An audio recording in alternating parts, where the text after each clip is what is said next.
할렐루야. 귀하고 복된 주님의 날입니다. 우리 앞뒤 좌우로요. 아마 일주일 동안 처음 뵈시는 분도 있을 테니까 잘 지내셨는지 한번 서로 여쭙고 또 인사도 같이 하면 좋겠습니다. 이르시다 내가 은혜 베풀 때 너에게 듣고 구원의 날에 너를 도왔다 하셨으니 보라 지금은 은혜 받을 만한 때요 보라 지금은 구원의 날이로다. 아멘. 다 자리에서 일어나셔서 우리 찬송가 20장 큰 영광 중에 계신 주 함께 찬양하시겠습니다.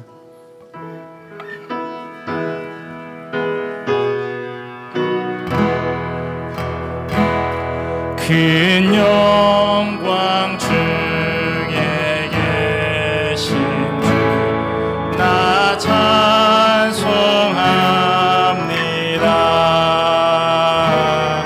영원히 계신 주 이름 나 찬송합니다. 한없이 크신 능력을 나 찬송합니다. 참되고 미쁜 그 언약 나 찬송합니다. 온 천지 창조하시던 그 말씀 힘입어 영원히 변치 않는 주 나 믿사옵니다. 그 온유하신 주음성 날 불러주시고 그 품에 품어주시니 나 찬송합니다.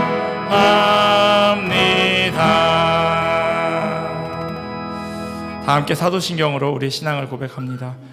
전능하사 천지를 만드신 하나님 아버지를 내가 믿사오며 그 외아들 우리 주 예수 그리스도를 믿사오니 이는 성령으로 잉태하사 동정녀 마리아에게 나시고 본디오 빌라도에게 고난을 받으사 십자가에 못 박혀 죽으시고 장사한 지 사흘 만에 죽은 자 가운데서 다시 살아나시며 하늘에 오르사 전능하신 하나님 우편에 앉아 계시다가 거기로서 산자와 죽은 자를 심판하러 오시리라.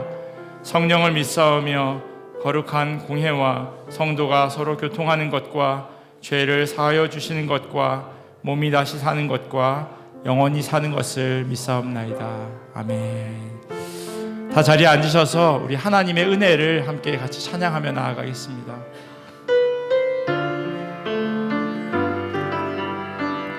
나를 지으신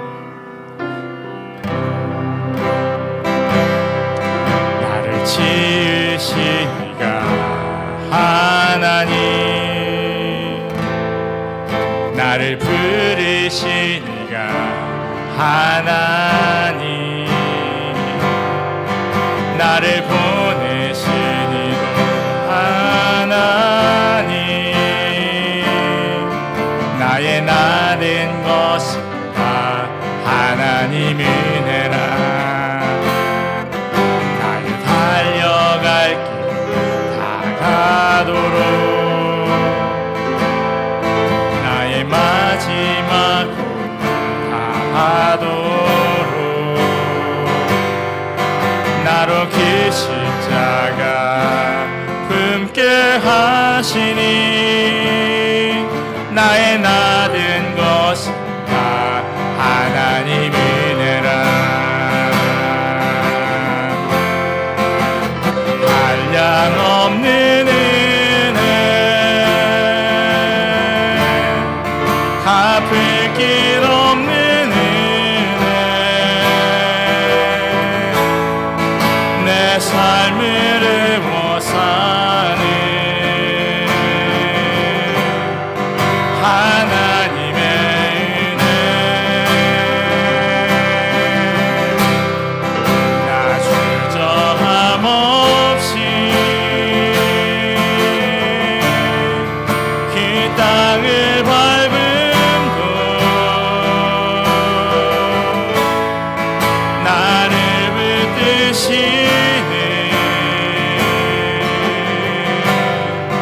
하나님의 은혜.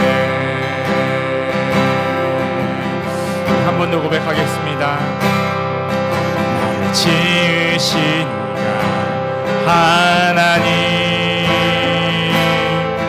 나를 부르신 이가 하나님,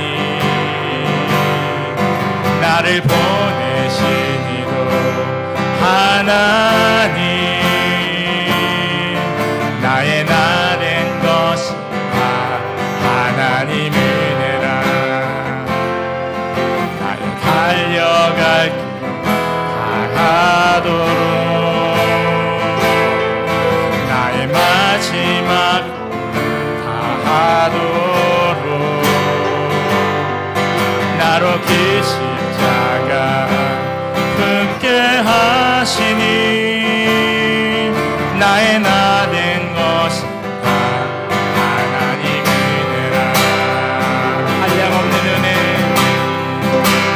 한량없는 은혜, 갚을 길 없는 은혜, 내 삶을 애워싸는 하나님의 은혜.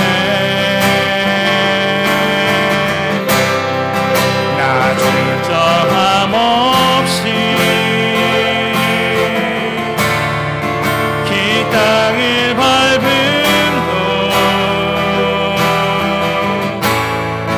나를 붙드시는 하나님의 은혜. 한량없는 은혜, 한량없는 은혜, 갚을 길 없는 은혜, 내 삶을 애워싸는 하나님의 은혜. 나 주저함 없이 이 땅을 밟음도 나를 붙드시는 하나님의 은혜. 하나님 크신 사랑에, 하나님 크신 사랑에 증량나무 하네. 영원히 변치 않는 사랑, 성도여 찬양하세.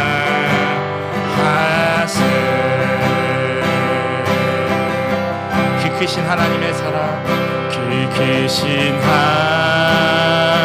하나님의 사랑, 말로 다 형용 못하네. 저 높고 높은 별을 넘어 이 낮고 낮은 땅 위에 죄범한 영혼 구하려 귀아들 보고 내 삶 화목제물 삼으시고 죄 용서하셨네. 하나님 크신 사랑이 증량나무 하네. 영원히 변치 않는 삶, 성도여 찬양하세. 괴로운 시절, 괴로운 시절 지나가고 땅 위에 영화 쇠할 때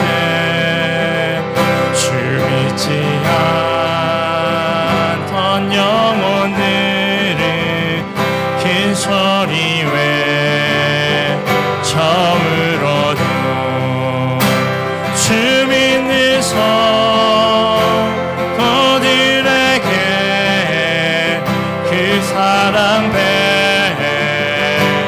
베푸사 우리의 죄 사했으니 기내히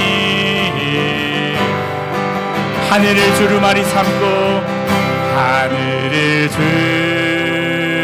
두루마리 삼고 바다를 먹물 삼아도 한없는 하나님의 사랑 다 기록할 수 없게 하나님의 크신 사랑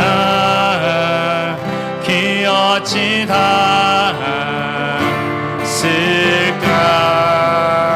저 하늘 높이 쌓아도 채우지 못하네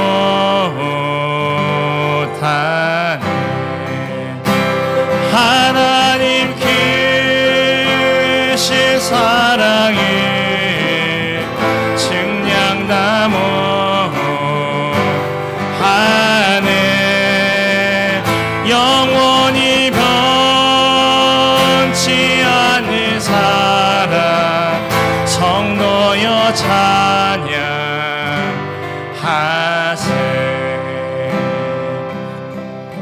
지금 이 시간 함께 같이 예배를 위해서 기도하며 나아가겠습니다. 하나님, 한 주간 우리의 삶의 모습 어떠했든지 또 있는 모습 그대로 주님 앞에 나와 예배합니다. 하나님, 우리의 심령을 하나님 붙들어 주시옵시고 하나님 우리를 불쌍히 여겨서서 정말 하나님 앞에 온전한 마음으로 주님 앞에 예배하기를 원하오니 하나님 우리를 붙들어 주시옵소서. 특별히 하나님 우리가 부른 찬양의 가사처럼 그 하나님의 은혜를 기억하는 예배의 자리 되기를 원합니다. 하나님께서 우리에게 허락하신 감사의 제목들 헤아려 보게 하시고 하나님 그 은혜대로 그 감사의 제목대로 주님 앞에 나아가는 시간 되기를 원합니다. 또한 하나님 말씀 듣기를 소원합니다. 하나님 전하는 자 듣는 자 함께 은혜 받는 예배의 자리 되게 하여 주시옵소서. 이 기도 제목 가지고 함께 같이 기도하며 나가겠습니다. 기도하겠습니다. 하나님 감사합니다. 하나님 감사합니다. 하나님의 은혜 앞에 하나님 엎드려집니다. 하나님 우리를 불쌍히 여겨주셔서 하나님 한 주간에 많은 죄악된 모습들 하나님 앞에 다 내려놓고 주님 그렇게 예배하며 나아가기를 원하오니 하나님 우리의 마음을 붙들어 주시옵시고 우리의 심령을 하나님 새롭게 하여 주시옵소서. 하나님 우리가 불렀던 찬양의 가사처럼 어떻게 하나님의 은혜를 다 헤아릴 수 있겠습니까? 하나님 그 은혜를 어찌 우리가 감당할 수 있겠습니까?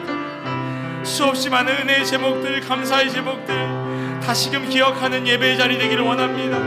하나님 말씀을 통하여서 우리에게 도전하여 주시옵시고 하나님 그 말씀이 우리의 마음 가운데 귀하게 심겨지는 시간 되기를 원하오니 하나님 은혜로 더하여 주시옵소서. 그리하여서 함께 예배하며 함께 기뻐하는 은혜의 자리 예배의 자리 되게 하여 주시옵소서. 그렇게 주님께만 집중하고 주님만 바라보는 은혜의 자리 되기를 소원하며 사랑이 많으신 예수님의 이름으로 기도합니다. 아멘.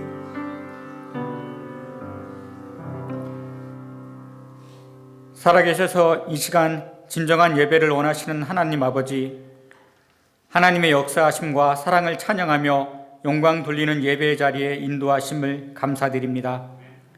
지난 한 주간도 밤낮으로 불기둥과 구름기둥으로 항상 우리를 인도하여 주시고 메마른 땅에 담배를 내리듯 이 예배를 통하여 갈급한 우리 마음밭에 성령의 담비로 믿음이 자라도록 은혜를 내려 주시옵소서.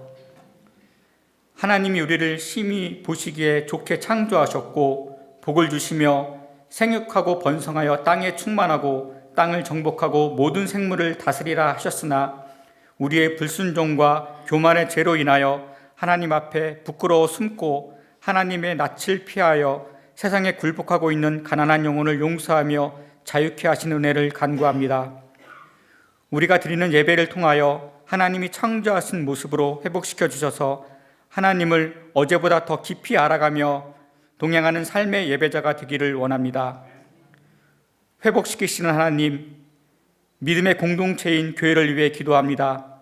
이 자리에 있는 우리 모두는 예수님의 흘리신 피로 구원받은 한 분이신 하나님의 백성이며 한 지체임을 늘 기억하며 사랑의 띠로 하나 되는 교회 되게 하옵소서.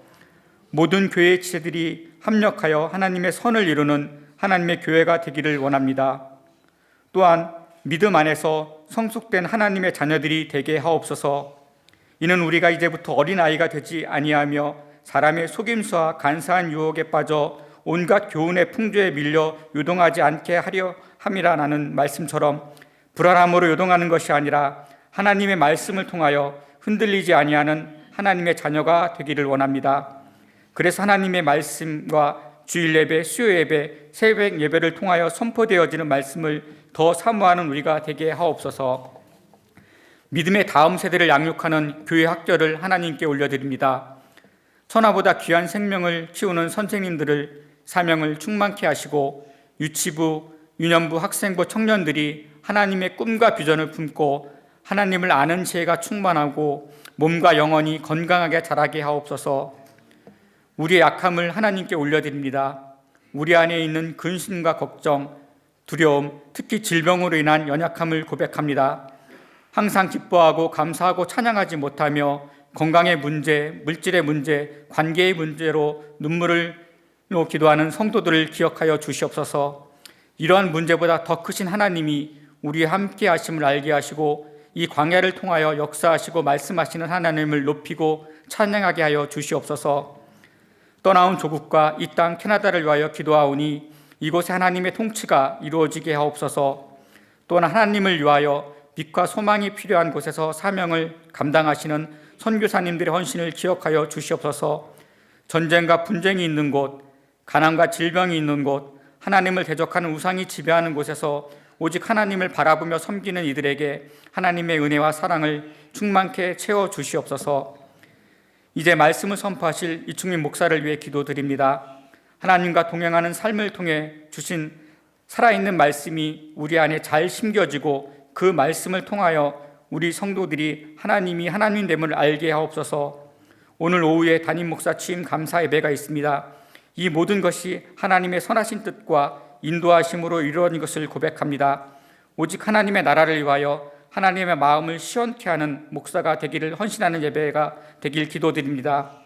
당회를 비롯해 교회를 위하여 헌신하며 봉사하는 모든 성도들의 수고를 기억하시고 살아계셔서 우리와 늘 동행하시는 주 예수 그리스도의 이름으로 기도합니다. 아멘.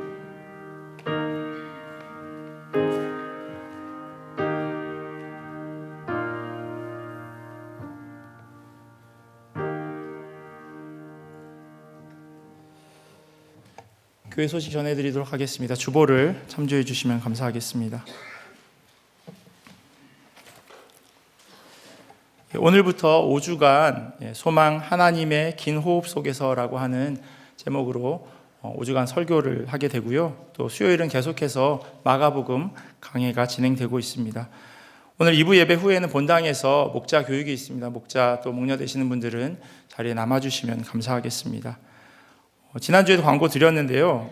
청년 코스타 관련해서 참가를 원하시는 분들은 참가하시고 또 교회에서 그 숙박비를 지원해 드리기로 했으니까 참가하셔서 그 입구에서 이렇게 영수증을 받으실 수 있거든요. 그러니까 받으셔서 꼭 저한테 알려주시면 좋겠고요. 혹시 주변에 자녀들이나 청년들이 있으면 참여하실 수 있도록 그렇게 독려해 주시면 감사하겠습니다. 교회에서 같이 출발해서 토론토 가서 점심 먹고 그리고 청년들은 집회 참여하고 저는 내려올 예정이고요. 그리고 또 목요일에 끝날 때 또 교회에서 라이드 어레인지 해서 그렇게 가려고 하니까 꼭 청년들 주변에 참여해 주시면 감사하겠습니다. 누가 질문하셨는데 이 청년 코스타 집회는 대학생, 그러니까 12학년 졸업한 친구들은 다 참여하실 수 있으시니까 꼭 참여해 주시면 좋겠습니다. 오늘 오후 5시에 담임 목사 취임 감사 예배가 있습니다. 시간이 가능하신 분들은 참여해 주시면 감사하겠습니다. 각 목장별로 취임 기념 선물 사무실에서 수령하셔서 목자님께서 목원들에게 나눠주시면 감사하겠습니다. 다음 주일 1부 예배 후부터 여선교회 봄 바자회가 있습니다. 아마 교회 여기저기에 이렇게 게시판에 붙여져 있는데요. 많이 참여하시고 같이 음식도 나누고 같이 선물도 주고받으면서 그렇게 뜻깊은 시간, 좋은 웃음이 가득한 그런 사랑이 넘치는 시간 되었으면 좋겠습니다. 5월 20일 오전 11시에 봄맞이 대청소가 있습니다. 자녀들도 어른들도 함께 나오셔서 같이 교회 청소하고 같이 식사하고 그렇게 교제 나누는 시간 되었으면 좋겠습니다. 따로 빠진 광고 없으면 저희 자리에서 일어나셔서 하나님 주신 말씀 같이 보도록 하겠습니다. 오늘 우리에게 주신 하나님의 말씀은 시편 39편 1절에서 3절 그리고 20절에서 23절까지 말씀입니다. 창세기 39장 1절에서 3절 그리고 20절에서 23절까지 한 절씩 교독하고요. 마지막 3절은 함께 읽도록 하겠습니다. 제가 먼저 1절 봉독합니다. 요셉이 이끌려 애굽에 내려가매 바로의 신하 친위대장 애굽 사람 보디발이 그를 그리로 데려간 이스마엘 사람의 손에서 요셉을 산이라. 여호와께서 요셉과 함께 하심으로 그가 형통한 자가 되어 그의 주인 애굽 사람의 집에 있으니 그의 주인이 여호와께서 그와 함께 하심을 보며 또 여호와께서 그의 범사에 형통하심을 보았더라. 이에 요셉의 주인이 그를 잡아 옥에 가두니 그 옥은 왕의 죄수를 가두는 곳이었더라. 요셉이 옥에 갇혔으나 여호와께서 요셉과 함께 하시고 그에게 인자를 더하사 간수장에게 은혜를 받게 하시매 간수장이 옥중 죄수를 다 요셉의 손에 맡김으로 그 재반 사물을 요셉이 처리하고 함께 읽겠습니다. 간수장은 그의 손에 맡긴 것을 무엇이든지 살펴보지 아니하였으니 요셉과 함께 하심이라. 여호와께서 그를 범사에 형통하게 하셨더라. 아멘. 하나님의 말씀입니다. 자리에 앉겠습니다. 조금 전에 광고 드린 대로요, 오늘부터 5주간 소망 하나님의 긴 호흡 속에서라고 하는 주제로 주일 설교가 진행될 예정입니다. 제가 3월 달에는 그냥 저 스스로 맛보기라고 생각을 했습니다. 주일날 와서 예배 드리고 한 주간 토론토 집에 가서 이제 사역들 준비하고 또 어떻게 해야 할지 기도하면서 그렇게 교회를 잠깐 오는, 한 주일에 한 번 오는 맛보기 시간으로 저 스스로 그렇게 준비하는 시간으로 생각했고요. 4월 달에, 지금 4월 마지막 주일인데 4월 달에는 이사를 와서 교회 출근하고 또 신방을 하고 또 계속해서 새벽 예배, 수요 예배, 주일 예배 이렇게 준비하고 있습니다. 제가 말씀을 드렸던 것 같은데요. 사역하면서 긴 호흡으로 그렇게 사역을 하겠다고 말씀을 드렸는데 쉽지 않더라고요. 자꾸 이렇게 저도 모르게 서두르게 되고 해야 할 일들이 계속 눈에 보이다 보면 아침에 제가 10시에 출근해서 4시에 퇴근해야지라고 항상 되뇌이면서 교회를 오는데 조금 더 계속 시간이 지체되고 또 조금 더 말씀을 더 잘 준비하고 싶은 마음에서 그렇게 계속 시간이 늘어지더라고요. 설교자는 항상 설교를 가장 먼저 자기에게 적용합니다. 성도들을 위해서도 말씀을 준비하지만 설교를 준비하면서 이 말씀대로 내가 살 수 있을까, 살아야지 하는 결단이 이 말씀 준비하는 데 들어가 있습니다. 근데 제가 계속해서 이렇게 서두르게 되는 거예요. 말씀을 드렸음에도 불구하고 지난 주일에도 하루 날 잡아서 신방해야지 해서 아침에 가서 집에 7시인가 좀 넘어서 온 것 같아요. 7, 8시 정도 왔어요. 한 5가정을 신방하는데도 제법 시간이 많이 걸리고 그러다 보면 그 다음 새벽 예배 그리고 주일 예배 준비하는데 시간이 좀 빠듯하고 그렇게 되어지는 걸 저 스스로 보면서 그럼 다시 한번 또 되뇌었어요. 긴 호흡으로 가자. 긴 호흡으로 가자. 특별히 저희가 5주 동안 보게 될 이 사람들은요, 소망 없는 사람, 정말 어떻게 살아가야 하나 낙담할 수밖에 없는 그런 처지에 놓인 사람들을 가지고 함께 은혜를 나누려고 합니다. 그 사람들의 삶을 통해서 하나님께서 어떻게 긴 호흡 속에서 일하고 계시는지를 함께 보려고 합니다. 소망이라고 하는 이 단어의 사전적인 뜻은요, 간절히 바라는 바 또는 그 바람이라고 되어져 있습니다. 성경에 보면요, 소망이라는 단어를 또 희망이라고 하는 단어로 번역해 놓기도 합니다. 똑같은 단어를 어떨 땐 소망, 어떨 땐 희망이라고 그렇게 바꿔 놓습니다. 희망 역시도 소망을 가지고 기대하여 바라는 것이라고 사전에 적혀져 있습니다. 그래서 소망이나 희망은 무엇을 간절히 바라는 것이라고 합니다. 아마 굳이 제가 설명을 드리지 않아도 알고 있는 그런 단어의 내용일 겁니다. 참 소망 없고 어려운 상황 가운데 놓인 사람들, 하나님께서는 그들을 어떻게 이끌어 가고 계시는가 말씀을 통해서 같이 보시면 좋을 것 같아요. 오늘은 그 첫 시간 요셉의 이야기입니다. 너무 유명해서 자세히 설명하지 않아도 이 요셉의 삶에 대해서는 잘 알고 계실 겁니다. 사람들은 흔히 이 요셉을 꿈의 사람이라고 그렇게 이야기합니다. 왜냐하면 어렸을 때 아버지와 같이, 형들과 같이 있을 때 하나님이 꿈을 꾸게 하시고 또 그 꿈을 눈치 없이 형들과 부모님에게 이야기하면서 미움을 받게 되죠. 그 결과가 노예로 팔려가는 것이었습니다. 그곳에서의 삶도 쉽지 않았는데 누명을 쓰고 감옥에 가서 또다시 그 감옥에 갇혀있는 사람들의 꿈을 해석해 주게 됩니다. 이 일을 통해서 조금 나아지려나 했는데 아무런 소식이 없었어요. 그러다 한참의 시간이 지나고 나서 바로왕의 꿈을 해몽해 주게 됩니다. 그래서 이 요셉을 꿈의 사람이라고 이야기합니다. 처음부터 끝까지 계속해서 꿈과 연관되어져 있는 그런 삶을 살아갔기 때문입니다. 그러나 동전에는요, 언제나 양면이 있는 것처럼 사람의 삶에도 양면이 존재합니다.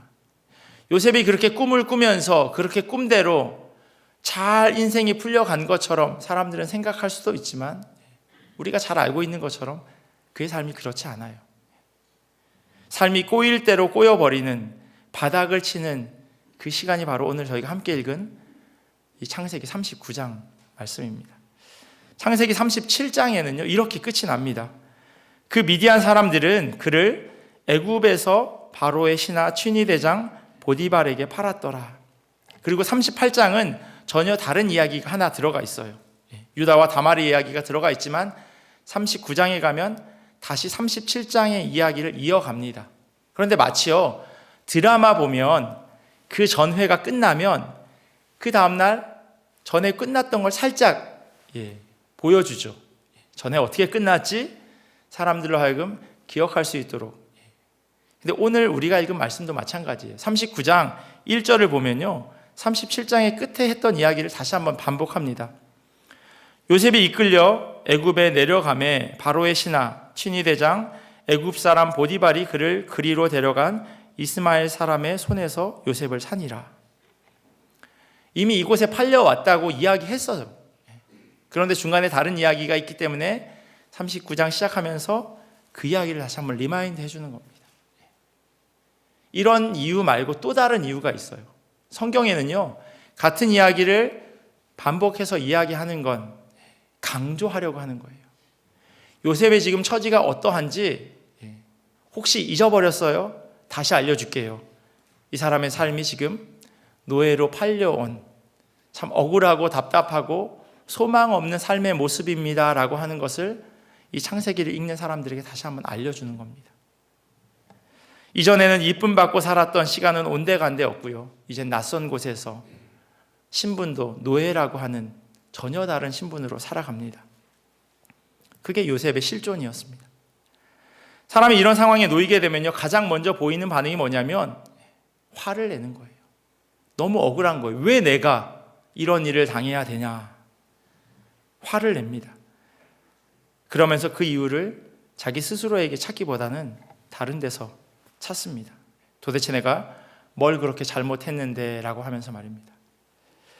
오늘 본문에는 요셉의 심리 상태를 가늠해 볼 만한 단서가 적혀져 있지 않습니다. 그런데 나중에 요셉이 형들을 만나는 그 장면에 보면 요셉이 지금 어떤 마음의 상태였겠구나라고 하는 것을 가늠하게 해줍니다. 처음 형들을 다시 만나는 장면이 있어요. 창세기 42장 7절 말씀이에요. 요셉이 보고 형들인 줄을 아나 모르는 체하고 엄한 소리로 그들에게 말하여 이르되 너희가 어디에서 왔느냐? 그들이 이르되 곡물을 사려고 가나안에서 왔나이다. 요셉이 처음 형들을 다시금 만났을 때요, 첫눈에 알아봅니다. 시간이 제법 많이 지났어요. 적어도 20년이라고 하는 시간이 지났습니다. 어떻게 그것을 가늠할 수 있냐면요, 요셉이 처음 이집트의 총리가 되었을 때가 30살이라고 성경에 기록합니다. 그리고 7년의 풍년이 있죠. 그리고 나서 그 다음에 7년의 흉년이 있는데, 그 흉년이 시작한 지 2년째 되던 때 자기 부모님 야곱이 살던 그곳에도 동일하게 흉년이 들었고 곡식을 얻으러 이집트로 형들이 내려온 겁니다. 그러니까 이때 나이가 39인 거죠. 그럼 요셉이 팔려온 때는 언제였을까요? 저희가 39장을 읽었는데 그가 몇 살이었는지 기록하고 있지 않습니다. 그런데 야곱의 가문을 소개하는 37장 제일 처음 있는데 보면요, 요셉이 몇 살인지가 적혀 있어요. 37장 2절에 보면요, 야곱의 족보는 이러하니라. 요셉이 17세의 소년으로서 그의 형들과 함께 양을 칠 때라고 요셉을 소개합니다.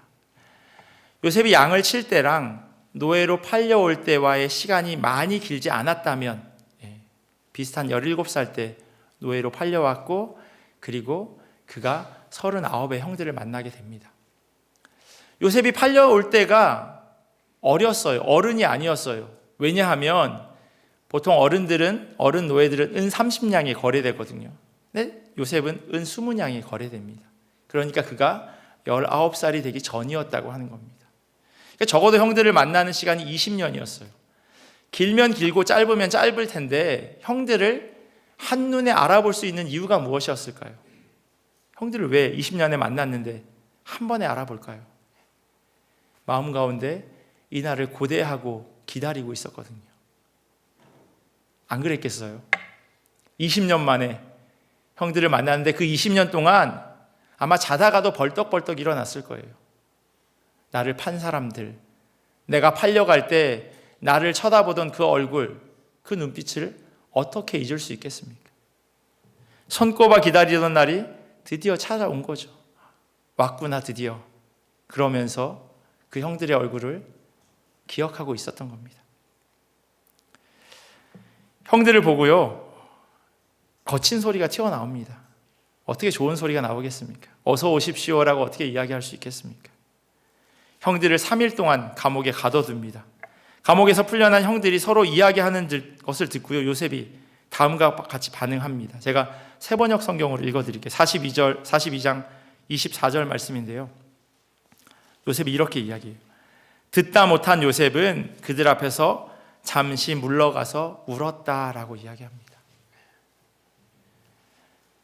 요셉이 어떤 마음의 상태를 가지고 있었는지 엿볼 수 있어요. 화가 나서 억울하고 만감이 교차해서 눈물이 뚝뚝뚝뚝 흘러내릴 수밖에 없는 상황입니다. 그리고 얼마 후에요, 곡식을 가지고 갔던 형들이 다시금 막내 베냐민을 데리고 옵니다. 요셉은 이들에게 아주 잘 대해줘요. 그리고 또 하나 마음에 가지고 있는 생각이 있었던 거죠. 그냥 돌려보내지 않으리라. 그래서 막내 동생 베냐민의 그 곡식 자루에다가 다른 걸 숨겨 놓습니다. 그리고 그들이 집으로 가던 길에 그것을 발견합니다. 너무나도 놀라서 다시 돌아오죠. 그때 요셉이요, 형들을 호통칩니다. 그러자 그 가운데 유다가 그간 자기 가족 가운데 있었던 일을 하나하나 설명합니다. 만약에 베냐민을 놓아주지 않으면 자기 아버지 돌아가실 거라고 그렇게 이야기를 하게 됩니다. 요셉에게 사정하면서. 그때 요셉의 반응을 성경은 이렇게 기록합니다. 창세기 45장 1절과 2절 말씀입니다. 요셉이 시종하는 자들 앞에서 그 정을 억제하지 못하여 소리질러 모든 사람을 자기에게서 물러가라 하고 그 형제들에게 자기를 알리니 그때 그와 함께한 다른 사람이 없었더라. 요셉이 큰 소리로 우니 애굽 사람에게 들리며 바로의 궁중에 들리더라. 요셉은 형들로부터 버림받았고요, 또 죄수로 억울하게 시간을 보냈습니다. 그 마음속에 응어리가 얼마나 컸겠습니까? 왜 내가 이런 상황, 이런 처지에 놓여야 하나? 그랬기에 형들을 다시 한번 만났을 때 모른 척하면서 엄하게 대했고요. 또 자기의 지난 시간들을 형들이 주고받는 것을 보면서 울 수밖에 없었습니다. 자기를 그렇게 노예로 팔아버린 것도 모자라서 이제 막내 베냐민까지 이렇게 데리고 와서 이런 처익에 놓이게 만드는구나라고 하는 생각을 했겠죠. 그러면서 또 그 베냐민을 지키려고 하는 그 형들의 마음을 보면서 그간 쌓여 있었던 그런 응어리들이 조금씩 누그러들었습니다. 하지만 그게 그냥 쉽게 되는 일은 아니었어요. 그래서 그가 우는 소리가 바로의 궁전까지 들렸다고 이야기합니다. 얼마나 크게 울었길래 그가 그렇게 바로의 궁전에까지 들릴 수 있도록 울었던 걸까요? 어쩌면 성경은요, 요셉의 마음 가운데 쌓여 있었던 그 응어리가 너무너무 컸다라고 하는 것을 우리에게 보여주려고 그렇게 적어 놓은 걸지도 모르겠습니다. 이게 바로 저희가 오늘 읽은 창세기 39장 요셉의 마음 상태를 엿볼 수 있는 대목입니다. 이런 상황에 놓여 있는 요셉의 삶 가운데 무슨 소망이 있을 수 있겠습니까? 아니, 혹 소망이 있었다면 또 그게 뭐였겠습니까? 뻔하죠. 지금 있는 노예의 삶에서 다시금 자유인이 되는 것, 그리고 아버지께로 돌아가는 것, 그게 요셉이 꿈꿀 수 있었던 소망이었을 겁니다.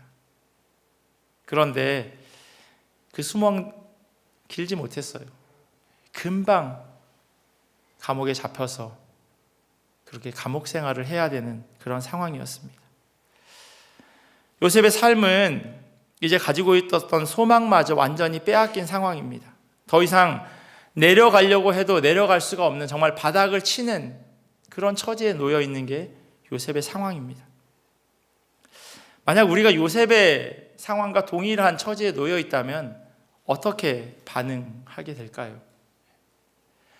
지금은 정말 좋은 목회자로 또 너무나도 유명한 목사님으로 여전히 아내를 돌보면서 그렇게 살아가시지만 한국의 다드림 교회라고 하는 그 교회 김병년 목사님이 어떻게 삶을 살았는지를 다른 분이 적어놓은 글이 있어서 여러분들에게 소개해 드리려고 합니다.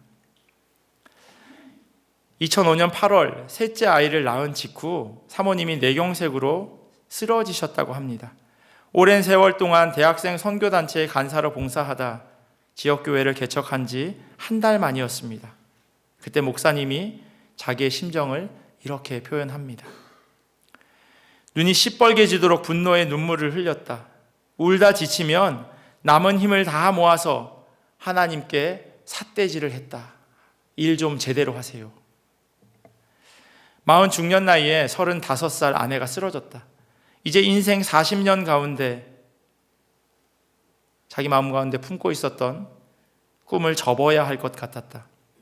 내 어머니 역시 교회를 개척하고 제대로 꿈을 펼치기도 전에 꿈이 꺾여버린 아들을 보며 탄식하셨다. 겨우 해볼만 한데 어째 이런 일이. 그런데 이분에게 더 가슴 아픈 일이 생겼습니다. 2008년 5월, 그러니까 아내가 쓰러지고 몇 해 지난 다음입니다. 혼수 상태였던 누워있는 아내를 업고 저녁마다 예배당에 가서 아내를 강단 한쪽에 본인의 손이 닿을 수 있는 만한 거리에 놓고 기도하셨다고 합니다. 이 김병년 목사님 아내에게 어떤 일이 일어났을까요? 여러분들은 어떤 일이 일어나기를 또 소망하고 계시나요? 그러던 어느 날 그날도 평소와 마찬가지로 아내를 전기장판 위에 눕혀놓고 본인은 손 하나 뻗을거리에서 엎드려 기도를 시작하다 깜빡 잠이 들었습니다. 잠결에 느낌이 이상해서 손을 뻗어 아내의 다리를 만져보니 물컹했다고 합니다. 깜짝 놀라서 눈을 떴는데 전기장판에 불이 붙어서 아내의 다리가 화상을 입었다고 합니다. 급하게 아내를 들쳐업고 병원으로 달렸는데 병원에서 의사가 하는 이야기가 다리를 절단해야 한다는 것이었습니다. 그때 이 김 목사님이 보인 반응을 이렇게 책에 기록합니다. 의사가 단도직입적으로 다리를 절단해야 한다고 진단을 내렸다. 병원 안 성당에 앉아 손가락을 치켜들고 악을 쓰며 울며 대들었다. 목사님이 이렇게 얘기했대요. 하나님, 나 좀 그만 때려. 내가 뭘 잘못했는데. 나 하라는 대로 다 했잖아. 목사님이 참담해서 이렇게 이야기할 수밖에 없었다고 그렇게 이야기합니다.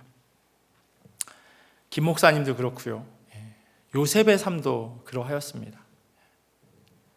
요셉은 이집트로 끌려갔고 노예로 살았고 심지어 누명을 쓰고 감옥에 갇히게 되었습니다.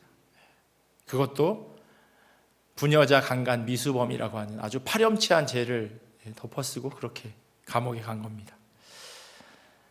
성경은요, 이런 요셉의 삶을 반복적으로 다음과 같이 설명합니다.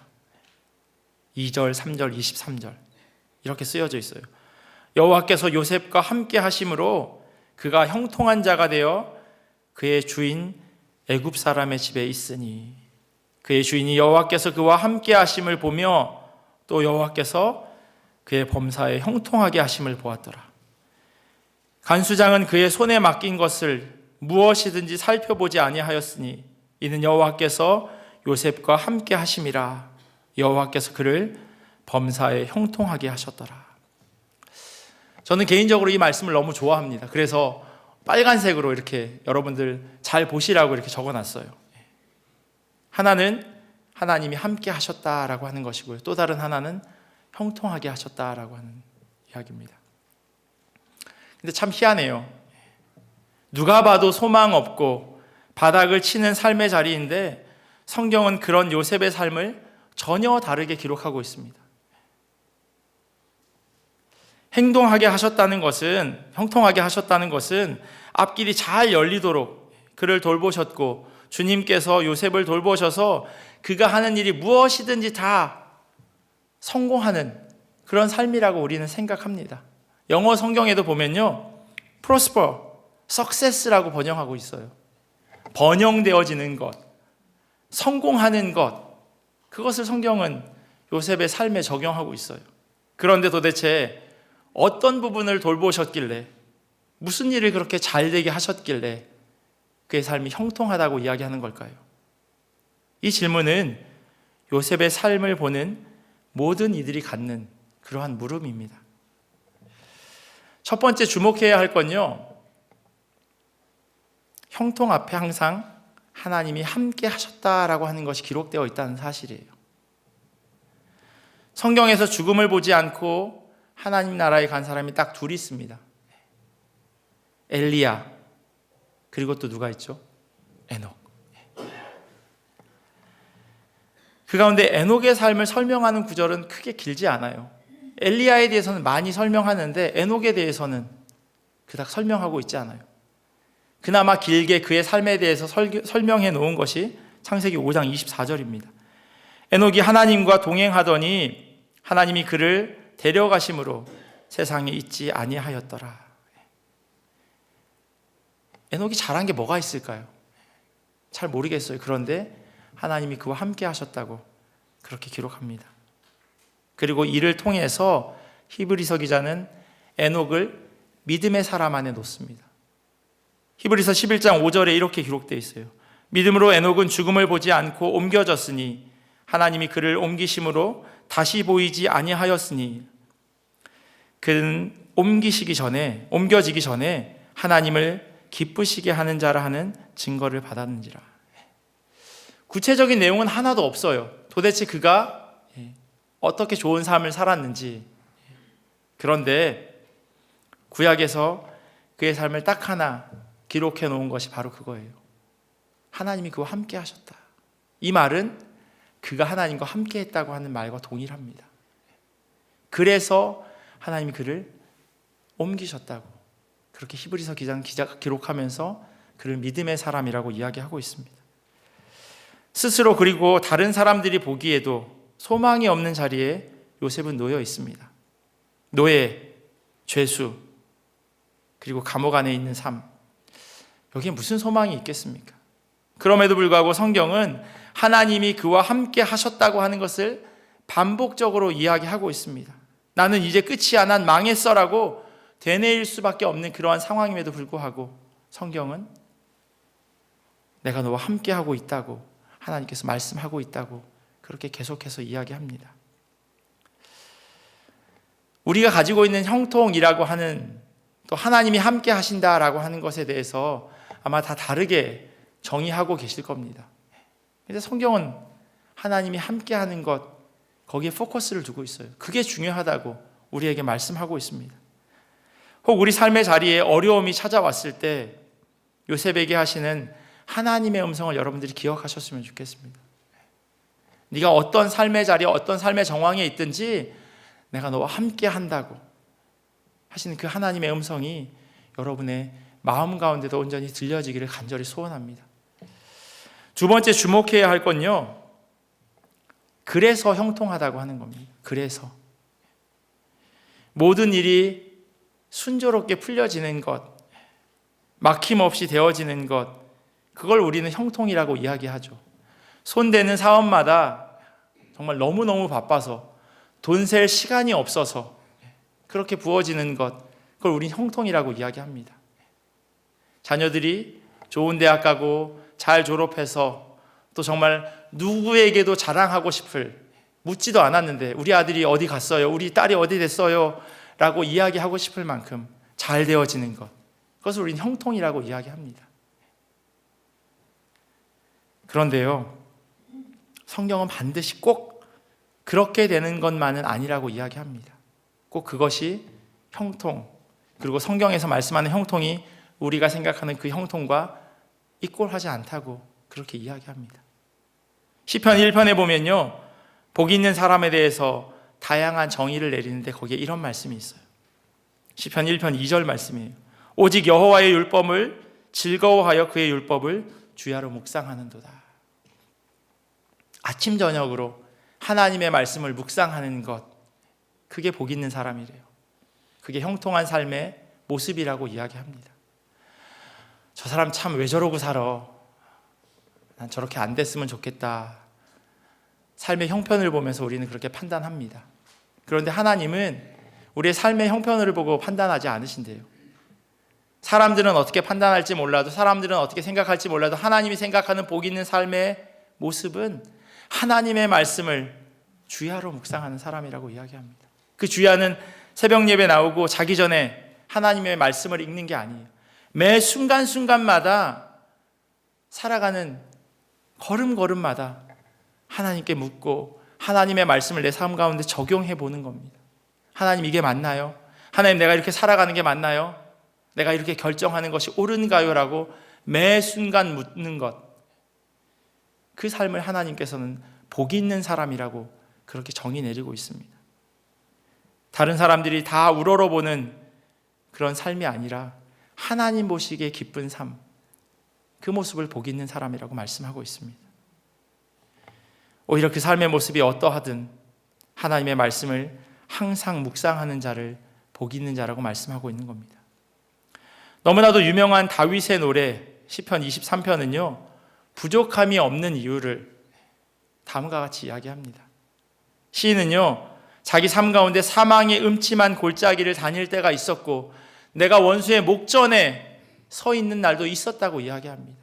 그런데 내가 부족함이 없는 이유, 그게 바로 시편 23편 1절에 기록되어 있어요. 여호와는 나의 목자시니 내게 부족함이 없으리로다. 여호와는 나의 목자시니 내 잔고에 100만 불 있어서 부족함이 없으리로다. 여호와는 나의 목자시니 내 삶이 풍족해서 부족함이 없으리로다 라고 그 가로 안에 있는 것을 성경은 이야기하고 있지 않습니다. 우리는 자꾸 그 가로를 넣으려고 해요. 그게 부족함이 없는 것으로 동일하게 이야기합니다. 그런데 성경은 전혀 다르게 이야기하고 있어요. 죄송합니다. 여러분들이 일평생 살아오시면서 가지고 계셨던 그 풍족한 삶, 부족함이 없는 삶, 복 있는 삶, 그것과 제가 다른 말씀을 드려서 너무 죄송합니다. 그런데 성경은 우리에게 그렇게 말씀하고 계세요. 그 괄호 안에 있는 거 넣지 말라고. 왜 자꾸 그걸 넣어야 그 결과를 보고서 부족함이 없다고, 복이 있는 삶이라고 그렇게 생각하냐고 우리에게 말씀하고 있습니다. 우리의 시선이, 우리의 시야가 그래요. 큰 그림을 보지 못하고, 아니 오히려 큰 그림을 볼 생각을 하지 않습니다. 요셉 자신도 그걸 아는데 긴 시간이 필요했습니다. 20년이 넘는 시간, 그 시간이 요셉에게 필요했던 겁니다. 하나님께서 어떤 부분을 돌보셨는지, 무슨 일을 그렇게 형통하게 하셨는지 그것을 나중에 깨닫고요, 요셉이 형들에게 이렇게 이야기합니다. 요셉이 형들에게 이르되 내게로 가까이 오소서. 그들이 가까이 가니 이르되 나는 당신들의 아우 요셉이니 당신들이 애굽의 판자라. 당신들이 나를 이곳에 팔았다고 해서 근심하지 마소서, 한탄하지 마소서. 하나님이 생명을 구원하시려고 나를 당신들보다 먼저 보내셨나이다. 우리는 어려움을 만나면요, 문제를 직면하게 되면 억울해하고 화를 내고 그러다 낙담합니다. 왜냐하면 이런 일이 일어나야 한다고 생각하지 않기 때문이에요. 특별히 나에게는. 다른 사람은 모르겠는데 그 사람이 뭔 잘못한 게 있겠지. 그런데 나는 아니어야 하는데, 그런데 그런 일이 생기면 낙담하죠. 그리고 아까 그 말씀드린, 지금은 너무너무 잘 목회하고 있는 그 목사님이 그 어려움을 만났을 때 어쩌면 우리 모두가 하는 그 반응처럼 하나님께 화를 내게 되기도 합니다. 소망 없는 상황. 그런데 그때에도 하나님은 요셉과 함께 하셨습니다. 요셉이 그것을 20년이 지난 후에야 깨닫고 형들과 화해합니다. 만약에 그 전에 깨달았다면 찾아갔겠죠. 큰 마차 타고 좋은 거 싣고 아버지와 형들 보러 갔겠죠. 그런데 그 응어리가 해결되어지지 않는 거예요. 그래서 가지 않은 겁니다. 기다리고 기다렸는데 정말 원수 같은 형들이 와서 살려 죽여 하면서 마음 가운데 품고 있었던 그런 마음이 있었는데, 이야기하고 형들을 한 번, 두 번 만나면서 하나님이 그것을 하나하나 해결해 가셨습니다. 그가 하나님이 그렇게 하신 겁니다 라고 고백할 수 있었던 것은 하나님께서 요셉의 인생에 큰 그림을 그리고 계시는 분임을 그가 하나님의 긴 호흡 속에서 나중에 발견한 겁니다. 나중에 깨달은 겁니다. 그리고 이러한 삶을 하나님께서는 형통이라고 말씀하고 계십니다. 그가 가지고 있었던 모든 문제가 해결되었기 때문에 그런 것이 아니라 그가 어떤 처지에 있든지 하나님이 그와 함께 하시기에 형통하다라고 이야기합니다. 요셉의 삶이 형통하였다고 총리가 된 이후에 이야기하지 않아요. 노예로 감옥에 있었을 때 오히려 그때 형통한 삶이라고 이야기합니다. 무엇보다도 그를 보는 사람이 그가 하나님과 함께 하심을 발견합니다. 보디발도 하나님이 그와 함께 하심을 발견했고요. 간수장도 도대체 요셉이 어떤 삶을 살았기에 그가 하나님과 함께하는 사람이라고 알게 되었을까요? 성경은 이야기하고 있지 않아요. 그런데 어쩌면 우리는 알고 있지 않을까요? 어떻게 살아야 사람들이 우리를 보면서 하나님을 발견하게 되는지. 찬양에 그런 그 CCM 가사가 있어요. 우린 창문이래요. 세상이 우리를 통해 예수님을 본다고 그렇게 이야기합니다. 우리가 어려움을 만나 소망 없다고 생각하는 그때에도 하나님이 우리와 함께 하셨고요. 무엇보다도 그 시간 하나님께서는 우리 삶 가운데 일하고 계십니다. 우리를 절대로 혼자 내버려 두지 않으십니다. 사도 바울이 다음과 같이 고백합니다. 다만 이뿐 아니라 우리가 환난 중에도 즐거워하나니 이는 환난은 인내를, 인내는 연단을, 연단은 소망을 이루는 줄 알미니라. 환난, 연단, 인내. 선택하라면 아무도 고르고 싶지 않은 것들입니다. 그런데 하나님께서 이러한 시간들을 통해서 우리의 삶 가운데 소망을 발견하게 한다고 말씀합니다. 그 마음, 소망을 품고 다시금 주님 앞에 나아가시기를 간절히 소원합니다. 하나님께서 우리를 절대로 실망시키지 않으세요. 로마서 5장 5절에 보면 이어서 이렇게 이야기해요. 소망이 우리를 부끄럽게 하지 아니함은 우리에게 주신 성령으로 말미암아 하나님의 사랑이 우리 마음에 부은 바 됨이니. 우리가 품고 있는 그 소망 절대로 부끄럽게 하지 않으신다고 말씀하세요. 성령으로 말미암아 하나님의 사랑이 우리 마음 가운데 계속해서 부어주신대요. 삶의 정황이 어떠하든 내 실존이 어떠하든 하나님께서는 우리의 삶 가운데 그렇게 계속해서 부어주신다고 말씀하십니다. 바울의 고백처럼, 그리고 이 요셉의 삶처럼 우리의 삶에도 그러한 고백이 되어지기를 원합니다. 그리스도로 말미암아 감사합니다. 내 삶 가운데 있는 어려움들 그래도 감사합니다. 그것이 오히려 하나님이 형통한 삶이라고 말씀하시면 내가 순종하고 따르겠습니다. 그리고 무엇보다도 그 인내하고 연단하고 수고하는 그 어려움 가운데 내가 홀로 있는 것이 아니라 하나님이 함께 하시기에 내가 감사합니다 라고 그렇게 고백하시기를 간절히 소원합니다. 이 하나님의 음성이, 그리고 이 음성에 대한 반응이 저와 여러분들, 또 여러분과 제 삶에 온전히 드러나기를 예수 그리스도의 이름으로 간절히 축원합니다. 기도하겠습니다. 하나님 감사합니다. 언제나 우리의 삶 가운데 함께하여 주시고 또 우리에게 많은 것들을 부어주시기에 우리의 입술이 참 좋은 하나님이라고 그렇게 고백합니다. 그런데 하나님, 요셉의 삶처럼 어떻게 내 삶 가운데 이런 일이 있나 라고 하는 낙담하고 낙심하는 상황 가운데에도 동일하게 참 좋으신 하나님이라고 그렇게 고백하기를 원합니다. 하나님, 우리의 삶을 형통하게 하시고 복 있는 자의 삶으로 이끌어 가시고 부족함이 없는 자의 삶으로 인도하시는 주님, 언제나 우리와 함께 걸어가시는 그 주님으로 인하여서 만족하게 하시고 하나님의 말씀대로 그렇게 살아가기를 원합니다. 그리하여서 우리의 삶을 통하여서 세상이 예수 그리스도를 보는 그런 은혜를 우리의 삶 가운데 맛보게 하여 주시옵소서. 감사하며 사랑이 많으신 예수님의 이름으로 기도합니다. 아멘. 찬송가 300장 들은 말씀 기억하면서 찬양하시겠습니다.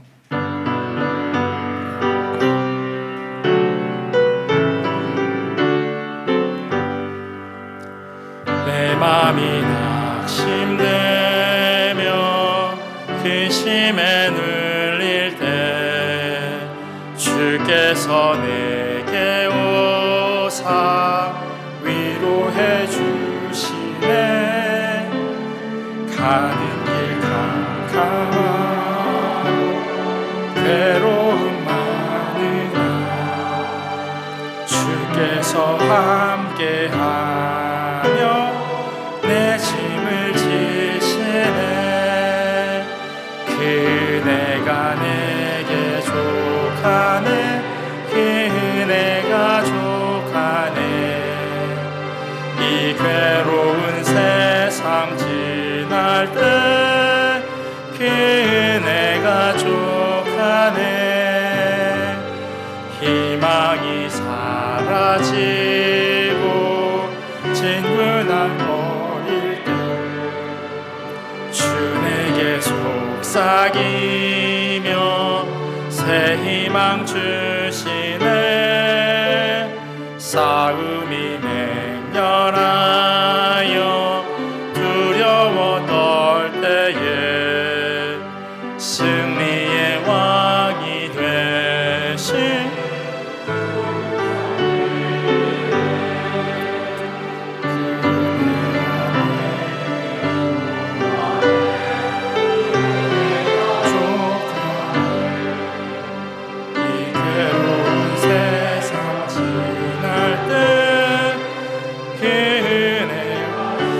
자리에서 일어나셔서 봉헌하시겠습니다. 번민이 가득 차고 눈물이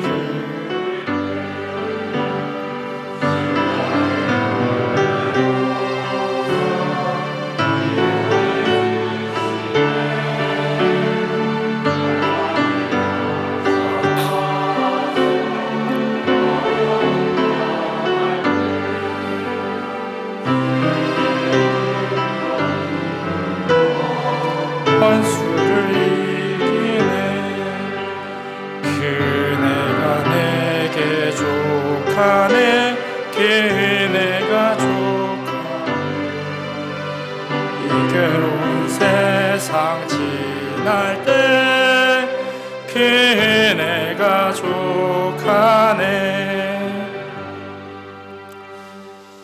하나님, 이충미 목사 취임을 감사드립니다.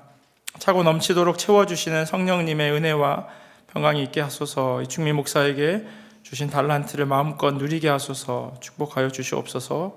예수님의 이름으로 기도합니다. 아멘.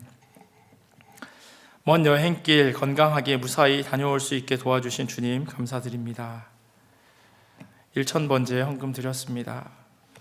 범사에 감사드립니다. 네, 감사합니다. 네, 기도하겠습니다. 하나님 감사합니다.